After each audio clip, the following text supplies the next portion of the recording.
देश के मशहूर क्रांतिकारी रहे चंद्रशेखर आज़ाद की आज 115वीं जयंती है और हम मौजूद हैं प्रयागराज के एल्फ्रेड पार्क या फिर कहें कि चंद्रशेखर आज़ाद पार्क। हालांकि ये वही पार्क है जहां पर चंद्रशेखर आज़ाद ने अपनी अंतिम सांसें ली थी। आप देख सकते हैं हमारे ठीक पीछे यहाँ पर एक विशाल प्रतिमा है वो चंद्रशेखर आज़ाद की यहाँ पर लगाई गई है। काफी हालांकि यहाँ आप देख सकते हैं भीड़ भी यहाँ पर है और लोग यहाँ पर आ रहे हैं, इनको नमन कर रहे हैं, श्रद्धांजलि दे रहे हैं, फूल माला अर्पित कर रहे हैं। और अगर हम यहाँ के इतिहास की बात करें तो हम आपको एक जगह दिखाना चाहते हैं कि आप देख सकते हैं ठीक बगल में आपको एक पेड़ दिख रहा होगा। ये वही जगह है जब 1931 के 27 फरवरी को चंद्रशेखर आज़ाद पार्क में यहाँ चंद्रशेखर आज़ाद बैठे हुए थे, सुखदेव के साथ बैठे हुए थे।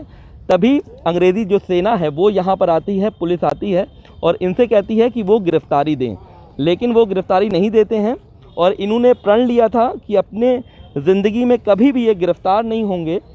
और जैसे ही इनको लगा कि अब इनकी गिरफ्तारी हो सकती है तो इनके पास जो एक बंदूक थी उसमें एकमात्र गोली थी और उन्होंने फिर सुसाइड कर लिया था। तो ये वही वो पार्क है प्रयागराज का और यहाँ पर हमेशा ही लोगों की जो भीड़ है वो देखी जाती है। लेकिन आज इनकी जयंती है तो खास लोग भी यहाँ पर मौजूद हैं, हम उनसे बातचीत करते हैं। आज 115वीं जयंती है, क्या कहना चाहते हैं, किस तरीके से आपको कमी तो खलती होगी कि ऐसे एक क्रांतिकारी रह चुके हैं जिन्होंने देश को आज़ादी दिलाने में अहम योगदान रहा है। किन किन क्षणों को आप याद कर रहे हैं और किस तरीके से आप श्रद्धांजलि दे रहे हैं? देखिए, शहीद चंद्रशेखर आज़ाद जी हमारे राष्ट्रीय हीरो हैं, राष्ट्रीय नायक हैं। आज हम लोग जो सुख सुविधा भोग रहे हैं, जो स्वतंत्र माहौल में रह रहे हैं, वह उन्होंने उनके और उनके जैसे उनके साथियों के बलिदान से या जो उन्होंने कष्ट झेला है उसकी वजह से हम लोग को सुख मिला।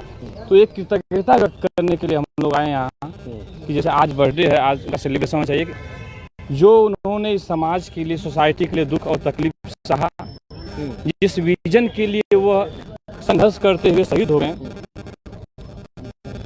उसके लिए हम लोग सल्यूट करने आए, कृतज्ञ हैं। और दूसरा यह कि बर्थडे किसी का मनाने का मतलब हमारी नज़र में यह है कि हम उनके विचारों को कितना जीवन में अमल करवा रहे हैं। वो जिस तरह के समाज का विजन देखे थे, गैर बराबरी का समाज हो, शोषण मुक्त समाज हो, आर्थिक समानता हो, महिलाओं को सम्मान मिले, तो समाज को बनाने में हम अपनी भूमिका को अदा कर सकें, हम अपने जो हमारा योगदान है उसे दे सकें। ये संकल्प ले रहे हैं कि आप बिल्कुल, तो ऐसे भी लोग आए हैं जो संकल्प ले रहे हैं कि आज के दिन जो बदलाव होना चाहिए वो बदलाव हो। हमारे साथ एक शख्स और भी हैं, क्या नाम है आपका और आखिर कौन सी ऐसी घटना है जिससे आपको लगता है कि ये एक रियल हीरो है? हालांकि सभी ऐसी घटना होगी लेकिन जो आपको याद है और जो आपको। जी, मैं डॉक्टर महेश गुप्ता, इलाहाबाद विश्वविद्यालय।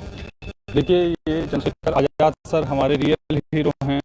हमारे विश्वविद्यालय का हर एक स्टूडेंट इनको हमेशा अपने दिल में बसाता है। ऐसे तो इनकी तमाम सारी घटनाएं हैं जिनसे हम लोग प्रेरित होते हैं, लेकिन सबसे बड़ी बात जो आज़ादी की है, ठीक है, हर एक स्टूडेंट, हर एक शख्स इनको अपने जीवन में उतारता है, ठीक है। तो इसलिए आज हम लोग इनके जो इनका आज जन्म दिवस है उस पर सेलिब्रेशन के लिए आए हैं और ऐसे देश के रियल हीरो को हम लोग सल्यूट करते हैं। भारत माता की, भारत माता की।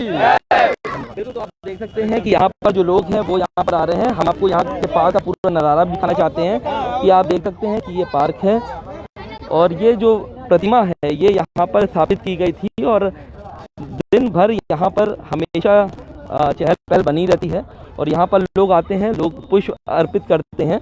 और साथ ही साथ ये भी लिखा है कि देखिए यहाँ पर लिखा है कि 27 फरवरी 1931 को इसी स्थान पर को, तो यही वो बैठे हुए थे जब योजना बना रहे थे आप इनको अंग्रेजियों को कैसे शिकस्त देना है, जिसके बाद यहाँ पर अंग्रेजी सेना आती है और उसके बाद वो खुद यहाँ पर फाइट कर लेते हैं। हमारे साथ यहाँ पर एक पंडित जी भी, हम उनसे बातचीत करेंगे किस तरीके से आप इनको नमन कहना चाहते हैं।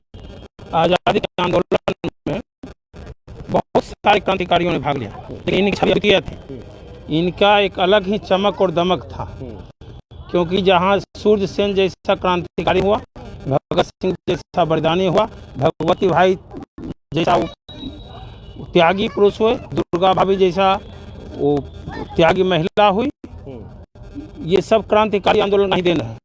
लेकिन आज़ाद इन सब से अलग थे, अनुपमेय थे। इनकी हर एक विचारधारा में रहन सहन, चाल चलन, खाना पीना, उठना सारा राष्ट्र हित में था। ये जब तक जिए देश के लिए जिए, मरे देश के लिए जिए, मरे। और इन्होंने वेश बदल कर, काकोरी कांड के बाद वेश बदल करके कभी हरिशंकर ड्राइवर बने, तो कभी ब्रह्मचारी हनुमान जी के भक्त बने। इन्होंने कई रूप बदल करके अंग्रेजी सेना को बदल करके अंग्रेजी सेना को चकमा देता रहा। और इनके ऊपर 5,000 रुपये का इनाम रखा गया था। हाँ, अंग्रेज सरकार ने रखा था 5,000 का इनाम। और जिसको पाने के लोग लालायक थे। और एक बार ये ढीमरपुरा में ये पहुंच गए मलखान सिंह के यहाँ, तो वहाँ लोगों ने समझा कि शिकारी वगैरह है, तो 2-3 दिन उनके यहाँ रुके। तो वो अपने नौकर मोहना से विचार कर रहे थे कि लगता है कि कोई शिकारी है या कोई डाकू है, चलो अंग्रेज को खबर करके इसको पकड़वा देते हैं। और ये आंख बंद किए हुए सुन रहे थे।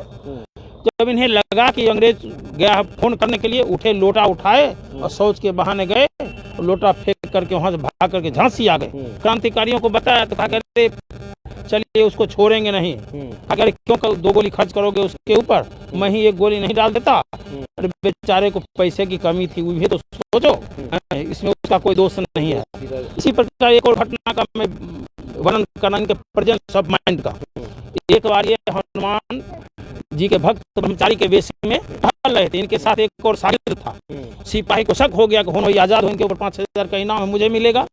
उन्होंने बंदूक सटा दिया, कहे रुको, तुम आजाद हो गया? अरे बच्चा, मैं तो आजाद ही तो हूँ, मुझे दुनिया से क्या लेना देना, मैं हनुमान जी का भक्त हूँ। चलो थाने पता चलेगा तुम आजाद हो क्या, चलो अभी तो थाने में तुम अपना लंगोट चढ़ाना हनुमान जी को। कहा मैं थाने क्या तुम्हारे हमारे हनुमान जी से तुम्हारे थानेदार बड़े हैं जो मैं तेरे थाने जाऊं? अरे मेरा टाइम हो गया, हनुमान जी का लंगोट बदलने का लिया के लिए तुम्हारे दरोगा पावर है तो मुझे पकड़ ले। इतना कह करके देख दौड़ लगाई और वहां से पुलिस चकमा करके भाग खड़े हुए। बिल्कुल, आप देख सकते हैं कई घटनाएं जो है इन्होंने हमारे साथ शेयर की है। तो ऐसे में तमाम लोग जो है, चाहे वो प्रयागराज के हों या अन्य जिले के हों, जब यहाँ प्रयागराज जाते हैं तो यहाँ पर आना नहीं भूलते हैं। हालांकि हमेशा जब मुद्दा मामला होता है तो भी स्थल को देखते हैं। और यहाँ जो भीड़ है वो यहाँ जो मिलती है, आप देखते हैं यहाँ पर दिन भर चहल पहल रहती है। और जब 1931 का जब ये दिन था, जब ये शहीद हुए थे, तो यहाँ पर इतनी ज़्यादा खूबसूरती नहीं थी। अगर आपको दिखाना चाहेंगे, जो गणेश एरिया आपको पूरा लग रहा होगा, तो पहले यहाँ पर बंजर एक तरीके ज़मीनें थी। लेकिन उसके बाद धीरे धीरे जब देश की आज़ादी होती है, आज़ाद होने के बाद इस पार्क का नवीनीकरण जो भी सरकार आती है धीरे धीरे करती है। तो लोग यहाँ पर बैठ करके पढ़ाई भी करते हैं, यहाँ पर लोग आते हैं और एक मन भी करते हैं। तो हालांकि यह खास दिन है, आज़ाद जी का दिन है, तो इसको देखते हुए देश के कोने से यहाँ पर लोग आते हैं और प्रदेश से भी और प्रयागराज से भी। एक खास तरीके का जन्मोत्सव प्रयागराज में देखने को मिला, एक खास तरीका अल्फ्रेड पार्क में जो नज़ारा है वो देखने को मिला।